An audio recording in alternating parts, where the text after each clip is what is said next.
In recent months, President Bola Ahmed Tinubu embarked on a series of international engagements, wooing investors from France, India, the Middle East, Japan, and Brazil. These visits have led to investment pledges worth over $50 billion across key sectors of the Nigerian economy. But pledges alone are not enough. The real question is, how can Nigeria move from the promises made on global platforms to concrete projects that transform industries, create jobs, and drive inclusive growth? On the program today, we will examine what it takes to turn investment commitments into reality and what these inflows mean for Nigeria's economic outlook. Our guest is Victor Olamide Matthews of Norenbeja Asset Management. Thank you for coming on the program, Mr. Matthews. It's my pleasure, Neka. Nice meeting you once again. It's been a while. Great. Yes. President Tinubu's diplomatic efforts have attracted over $50 billion in foreign direct investment commitments since 2023. What does this influx mean for Nigeria's economic growth, particularly in terms of diversifying away from oil dependency and achieving the $1 trillion GDP target by 2030? Okay, thank you very much for having me one more time.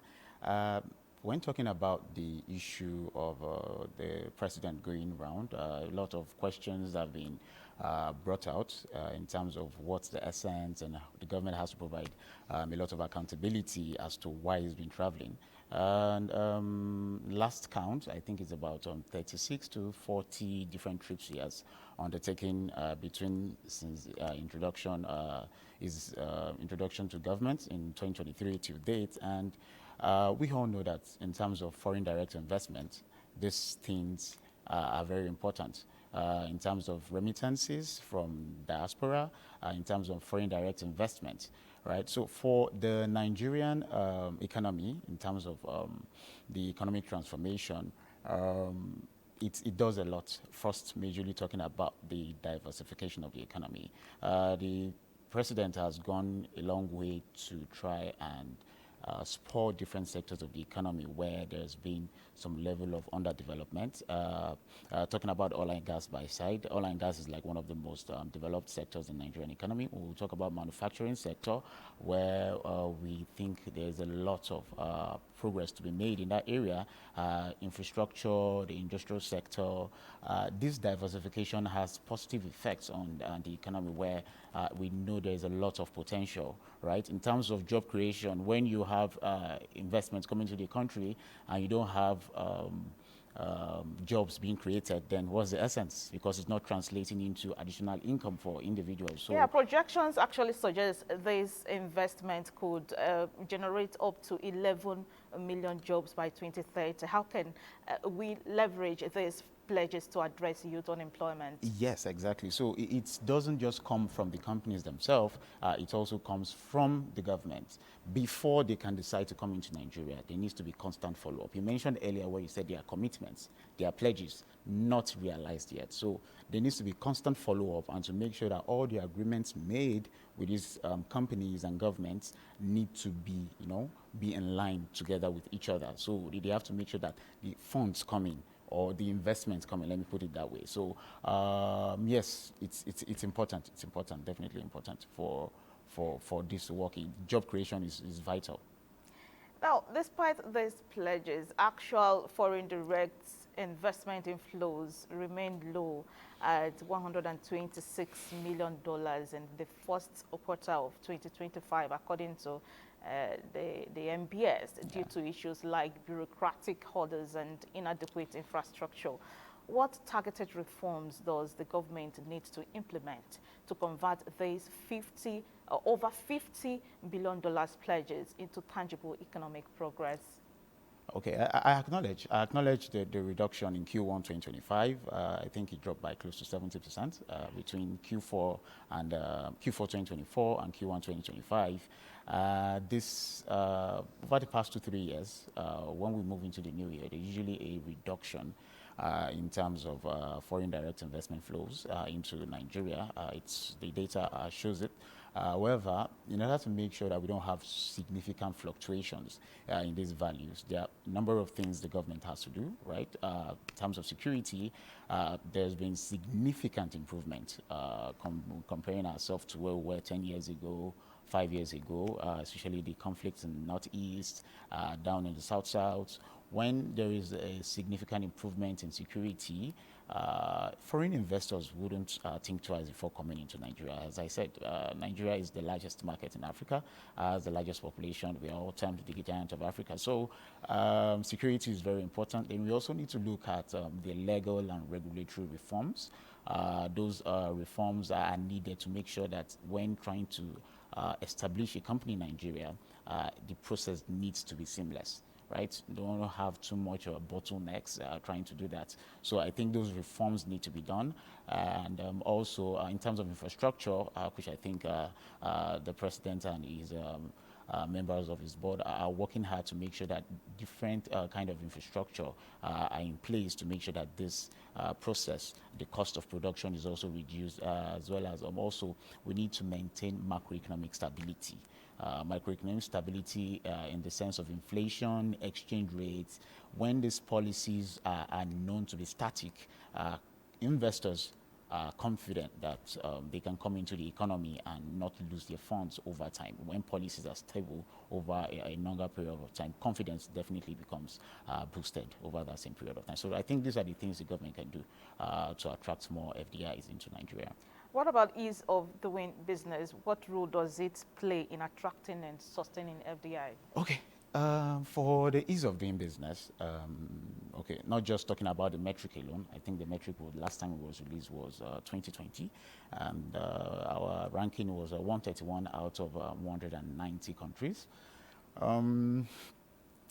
Ease of doing business has, for us to see the effect of ease of doing business, there are three major areas it affects majorly, and that's number one, when you're talking about reduced bureaucracy, and where, as I mentioned earlier, in terms of the legal and regulatory reforms, there are things that need to be put in place to make sure that these things, the bureaucracy in terms of setting up businesses, tax reforms, which the government did recently in terms of the tax bill that was passed recently, and other things have created a clear picture for investors as to what they are going to meet when they get into the economy. They don't want to have a different view and come in and get something else, right? So it has to be seamless in terms of that. So talking about the bureaucracy, it's important. It needs to be reduced significantly, and also the ease of doing business also improves confidence, right? We need to improve that. I don't know, the last data that was released was way back in 2020, as I mentioned. Hopefully, maybe they renew. There's a new release in the coming years. Hopefully, we'll be in the top 100 or at least maybe in the top 50. I don't know if the growth can be that significant, but yes, the ease of doing business is important. And different factors, as I mentioned earlier, being done by the government would definitely lead to improved ease in doing business in Nigeria. That's great. Yeah. Now, the Nigerian private sector and diaspora have been key in these diplomatic wins with diaspora remittances supporting development. How should businesses and Nigerians abroad collaborate with the government to actualize these pledges and drive inclusive growth? Okay. So I don't think that should start from Nigerians in diaspora. I think it should start from the origin, which is the government, who initiated the movement or the attractiveness, trying to create an attraction to the Nigerian economy, right? Diaspora remittances, one of the key issues being discussed by the president is majorly on diaspora remittances. Not majorly, but a significant part of it. Others also is in terms of industrialization and trade agreements, aviation agreement with Brazil. That's the PASA agreement, bilateral aviation services. In terms of political consultations too, as well as in terms of infrastructure, science, technology, and innovation. So when we're talking about who the work should be with, I believe, in my opinion, the government needs to work on follow-up. And the government can definitely work on a mini committee, probably headed by the Minister of Foreign Affairs, Ambassador Yusuf Tugar, or as well as the Minister of Industry, Trade and Minister of Industry, Trade and Innovation, Dr. Jumoke, right, Odusola. So they can work together, right, to make sure that the follow-up on these different commitments made by these companies with the economy of Nigeria. When we do this together, we need to follow up. What are the things yet to be done? What are the things that have not been done yet? What can we do to make sure that these goals that we are meant to achieve isn't delayed, right? We are meant to achieve a lot before 2030, as you mentioned earlier. So if we don't have a constant follow-up, we are not going to reach that. So I think it's a constant follow-up by the government. Other African nations like Kenya, Ghana, and South Africa are also aggressively cutting foreign direct investment. What can we do differently to stand out as the preferred destination for this investment, especially in a competitive global market? We already have a significant advantage over these countries. First, we'll talk about our population. There's a reason why we are called the giant of Africa, right? Not just in terms of population, but also in terms of, skill, human capital. First, human capital, we have one of the highest tech startups in Africa, alongside Kenya, South Africa, Egypt. And that's majorly due to the significant youth population. Also, in terms of the market, the population has a lot to do in terms of the market. When companies come here and they have individuals they can sell their products to, those that can demand, consumers who can demand their goods, and definitely I don't see there should be any hindrance for them setting up their businesses here very close to the market. So that's quite important. Thirdly, I also view the situation of Nigeria's strategic location around the Gulf of Guinea. And I think it has a lot of significance in terms of the agreement we've been having with Brazil, with President Lula of Brazil. And Nigeria, strategically located around that area, makes trade very easy. One of the significant conversations we've had with Brazil is in terms of trade, aviation, and sort.